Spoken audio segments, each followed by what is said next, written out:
Hi, this is Kirk, the bariatric carnivore. Well, what the heck are they feeding your kids for breakfast? And that's an interesting question. I just on a whim decided to take a look at my own district school breakfast program and see what's on the menu for elementary kids. And it is basically candy for breakfast. Yeah, I mean, you get these sugary waffles, you've got muffins, maybe occasionally some string cheese. You're giving the kids orange juice and skim milk.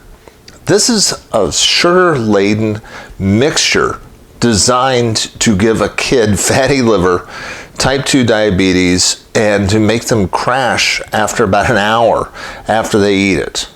I mean, it is absolutely ridiculous that this stuff would be served as quote-unquote food for kids as they're trying to be educated.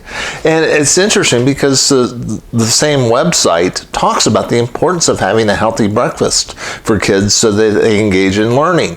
Yet that's not what they're getting from the school itself. I mean, chemically, there's no difference between that and a big bowl of candy. I mean, all it is just stuff that is going to create a big increase in their glucose level, which is going to create an insulin spike and a crash. No wonder kids are hyperactive, bouncing all over the place when you've given them a bunch of ultra-processed food full of chemical additives, and nobody is looking after the health of the kids.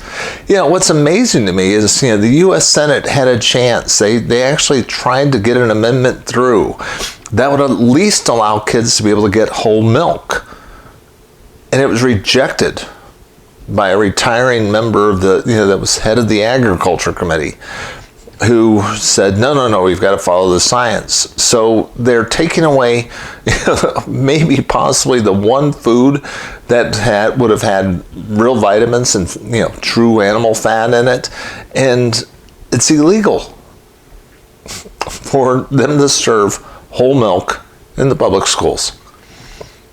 It is utterly ridiculous.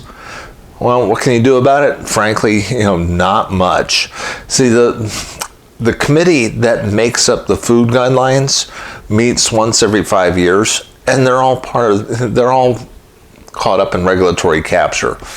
They all work for and have ties to big food. Maybe you don't realize this, but back in the 80s, the biggest corporations in this country were like the tobacco giants.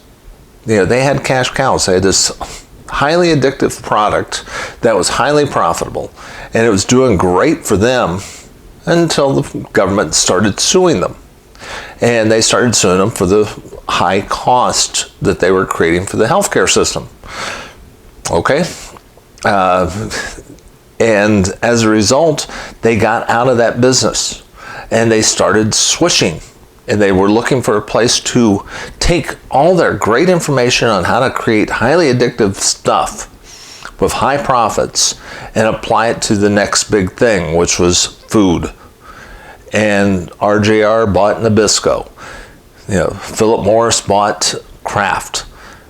And they've adulterated the food supply with all these same highly addictive stuff. And taking the same business model they had from Big Tobacco, but only applying it to ultra-processed food. And they also started capturing people, and the people that are on the boards that decide what your kids are going to eat are all basically tobacco executives now disguised as food companies. That's where we are. And it's only going to get worse. So what can you do about it? Frankly, all you can do is get the heck out. I mean, there's no regulation that says you have to give your kids, send your kids to school to be fed. You have to do it yourself.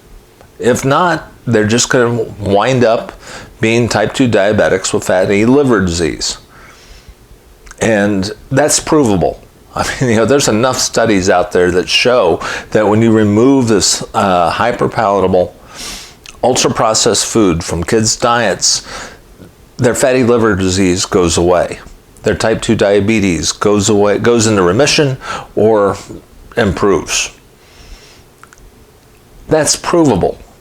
And the government just won't look at it because it's like an old saying goes. When your job depends on something, you're not going to be looking at the evidence. And that's where we are. So, I wish I had better news. I wish I could say, gosh, there's some way you can stand up against it. You can't. You just got to get out. That's all there's to it. This is Kirk, the Bariatric Carnivore. I try to put out a couple messages each week. If you like this message, please hit like and subscribe. I will talk to you again soon.